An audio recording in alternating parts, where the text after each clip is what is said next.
অন্নপূর্ণা ভান্ডারের টাকা এখনো পর্যন্ত ঢুকেনি, তো আপনাকে কি করতে হবে? এবং আপনার বাড়ির পাশে এমন লোক আছে যারা টাকা পাওয়ার যোগ্য নয়, তাও তাদের পাশে টাকা চলে এসেছে, তো আপনি এখানে কমপ্লেন করতে পারবেন এবং আপনার টাকা যদি না ঢুকে থাকে তাও আপনি এখানে ক্লেম করে আপনি আপনার যে প্রবলেমটা সেটা জানালে তাও এখানে প্রবলেম সলভ হবে এবং আপনার টাকাও আসবে। এবং কতদিন পর্যন্ত এই টাকা দেওয়া হবে এবং জুলাই মাসের পরে যারা আবেদন করেছিল তাদেরকে কি করতে হবে এবং কতদিন পর্যন্ত টাকা দেওয়া হবে সবটাই এখানে জানিয়েছে মুখ্যমন্ত্রী শুভেন্দু অধিকারী মহাশয়। তো কি কি বললো এবং কি কি এখানে নতুন নিয়ম সবটাই আপনি জানতে পারবেন। এবং ভিডিওতে নতুন হয়ে থাকলে চ্যানেলটিকে সাবস্ক্রাইব করবেন এবং ফেসবুকে দেখে থাকলে চ্যানেলটিকে ফলো করে রাখবেন। তো প্রথমে জেনে নিই যে মুখ্যমন্ত্রী কি বলল। 1,80,00,000 আবেদন করেছিলেন, তার মধ্যে 10ই জুলাই পর্যন্ত 1,66,00,000 মহিলারা আবেদন করেছিলেন। আর রাজ্য সরকার তাদের মধ্যে 1,45,00,000কে অনুমোদন দিয়েছে, যার টাকা গতকাল থেকে ঢোকানো প্রক্রিয়া অর্থাৎ ব্যাংকিং সিস্টেমে ট্রান্সফারের প্রক্রিয়া চলছে, যেটা 20 তারিখ দুপুরের মধ্যে সম্পূর্ণ হয়ে যাবে।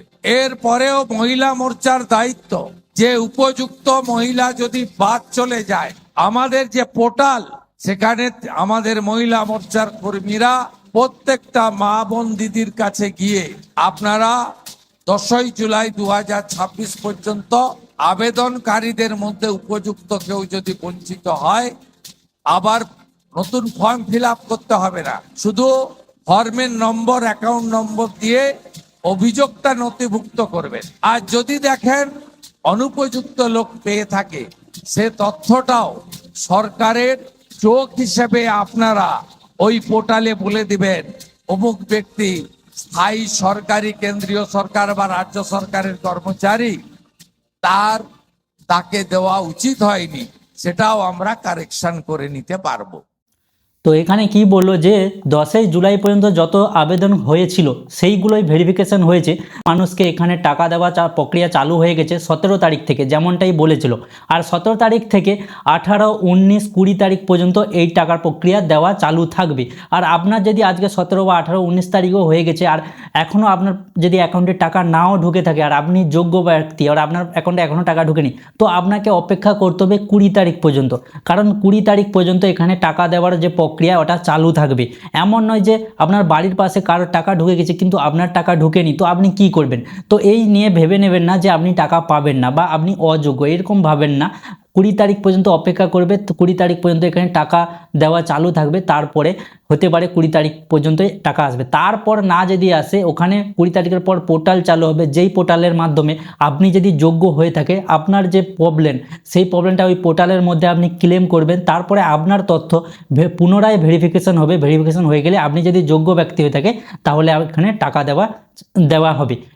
এবং এটাও বলেছে যে ওই পোর্টালের মধ্যে আপনি কারোর ব্যাপারে কমপ্লেনও করতে পারবেন। যেমন ধরুন আপনার বাড়ির পাশে কেউ টাকা নিয়ে নিয়েছে ভুল তথ্য দিয়ে বা ভুল ডিটেলস দিয়ে, এমনকি তার পরিবারের মধ্যে কোনো চাকরি করে, যেমন কি আগে কি বলেছিল যে পরিবারের মধ্যে কেউ যদি চাকরি করে ওই পরিবারের মধ্যে কেউ পাবে না, কিন্তু তারপরে যেটা জানা গেল যে ওই পরিবারের মধ্যে যদি আপনার স্বামী, ধরুন আপনি টাকা পান, আপনার স্বামী যদি চাকরি করে সরকারি চাকরি তাহলে আপনি পাবেন না। কিন্তু দেখা গেছে একটা পরিবারে যে তার বাবা কাজ করে কিন্তু তার যে মেয়ে সে পাবেন কিনা, তার মেয়ে বিয়ে হয়ে গেছে সে পাবেন কিনা, সেখানে সে পাবে, কিন্তু হতে হবে যে তার স্বামী যেন না কোনো সরকারি চাকরি করে, কোম্পানির বা পার্ট টাইম জব করলেও হবে।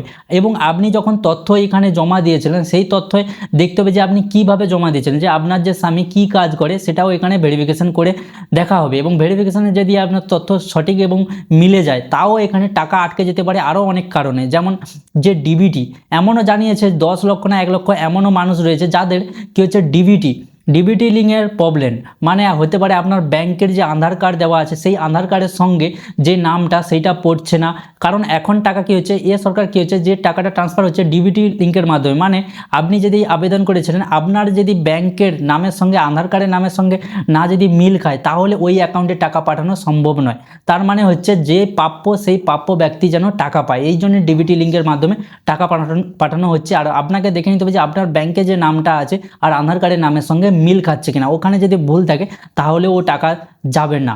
এই কারণেও অনেকজন টাকা পাচ্ছে না। তাদের কি করতে হবে, তাদের এখানে ডিটেলসটা সংশোধন করতে হবে, মানে ব্যাংকে গিয়ে সংশোধন করার পর আপনাকে যে আপনাদের বিডিও অফিসে গিয়ে এখানে ক্লেম করতে হবে, যে আপনার পুনরায় এখানে যাচাই করার জন্য ক্লেম করতে হবে, তাহলে টাকা আসবে। এখন যে কেউ পোর্টালে গিয়ে কেউ চেঞ্জ করতে পারে না, আপনার যে স্ট্যাটাস আপনি এখন চেক করতে পারবে না, কারণ এখন পোর্টাল শুধু বিডিও অফিসাররা শুধু ওখানে অ্যাক্সেস করতে পারবে। আর ওই পোর্টালে আপনার স্ট্যাটাস যখন অফিসার চেক করবেন ওইখানে বলে দেবে যে আপনার কি কারণে রিজেক্ট হয়েছে বা কি কারণে বা কেন টাকা আটকে গেছে, ওখানে পুরো ডিটেলস দিয়ে দেবে। তারপর ওই রকমই আপনাকে যেই ডিটেলস লাগবে ওখানে সাবমিট করলে আবার যদি আপনি ওই পাওয়ার যোগ্য হয়ে থাকেন তাহলে টাকা আসবে। আর যারা ভুলভাবে তো টাকা নিয়েছে তাদের উপরে আপনিও কমপ্লেন করতে পারবেন।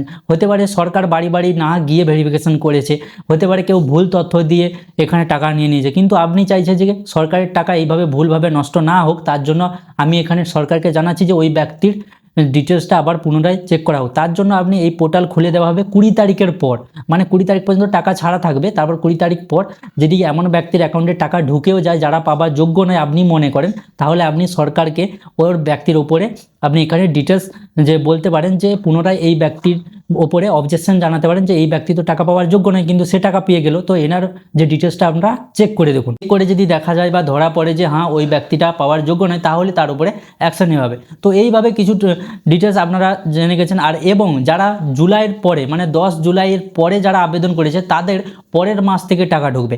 এই যে ভেরিফিকেশনটা হলো এই ভেরিফিকেশনটা হচ্ছে 10 জুলাইয়ের আগে যারা সাবমিট করেছিল তাদেরই ভেরিফিকেশন হলো, কিন্তু এখনও যারা 10 জুলাইয়ের পরে যারা আবেদন করেছিল তাদের এখনও ভেরিফিকেশন সম্পূর্ণ হয়নি, তারা হয়তো পরের মাস থেকে পাবে। এবং এর আগেও বলেছিল যে মুখ্যমন্ত্রী মহাশয় যে বলেছিল এই মাসটা যে অসুবিধা হয়েছিল যে 17 তারিখ লেগে গিয়েছিল টাকা পাওয়ার জন্য, পরের মাস থেকে কিন্তু যারা প্রাপ্য ব্যক্তি তারা পরের মাসের সেকেন্ড সপ্তাহে মানে আগের মাসের দ্বিতীয় সপ্তাহের মধ্যেই আপনারা টাকা পেয়ে যাবে এবং টাকা পাওয়া যেমন চলছিল এর আগে তেমন চলতে থাকবে। এবং যারা নতুন মেম্বার হবে বা যারা নতুনভাবে নাম নথিভুক্ত করতে চায় তো তাদের কি করতে হবে, যেমন ধরুন এখনকার যে এই আবেদন করার জন্য প্রাপ্য বয়স হয়নি, কিন্তু ফিউচার মানে কিছুদিন পর হতে পারে তারা প্রাপ্য বয়সী হয়ে যাবে, কিন্তু তারা চাইছে যে আমরা নতুনভাবে আবার আবেদন করতে চাই। তার জন্য এখানে পোর্টাল চালু হবে, কিন্তু সবটাই 20 তারিখের পর দেখানো হবে।